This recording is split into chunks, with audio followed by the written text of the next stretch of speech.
Sementara di Amerika Serikat, pemirsa, dua indikator utama laju inflasi Amerika Serikat menunjukkan jalan menuju target Bank Sentral Amerika sebesar 2% tidak selalu sesuai harapan.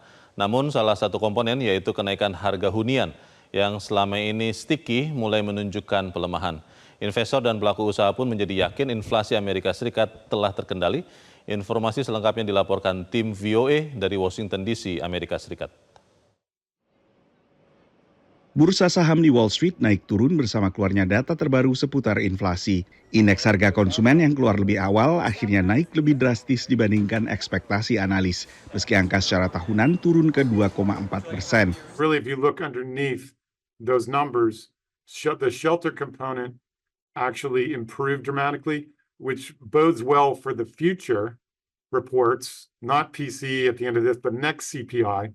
And the parts that printed hot were very volatile.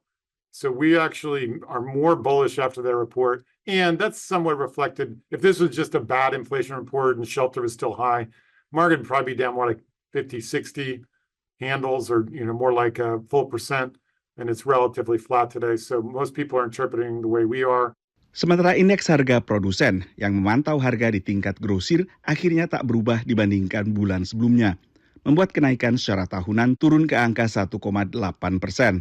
Kedua indikator utama laju inflasi ini menguatkan kemungkinan Bank Sentral AS atau Federal Reserve bakal menurunkan lagi suku bunga acuan pada pertemuan November. We've seen a confirmation in inflation data that lets us believe we can actually conquer inflation without a material harm to growth. So producer prices came out this morning less than expected. That's good. That means that we're probably still on track for two more quarter-point rate cuts from the Federal Reserve, and the market likes that. That's what they really want to see. In particular, that's good for Dow stocks.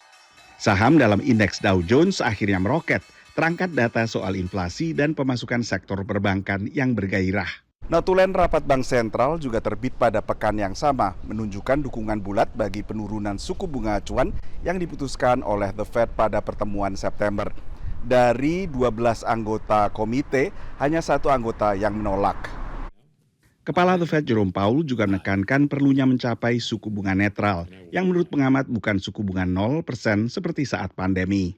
Neutral is actually the balanced rate, where you don't feel that you're restrictive and you don't think you're easy. It's almost like Goldilocks. That you have, it's just perfect. It's just right for the economy to grow, but not constraining the economy.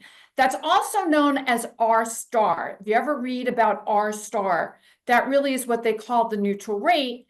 And what some experts believe, because we really don't know what the R-star is, they think it's somewhere around 3%. Federal Reserve memiliki mandat ganda, yaitu stabilitas harga alias inflasi yang terkendali dan penciptaan lapangan kerja maksimal. Dari Washington DC, Nova Purwadi dan tim VOA. Jelajahi cara baru mendapatkan informasi. Download Metro TV Extend sekarang.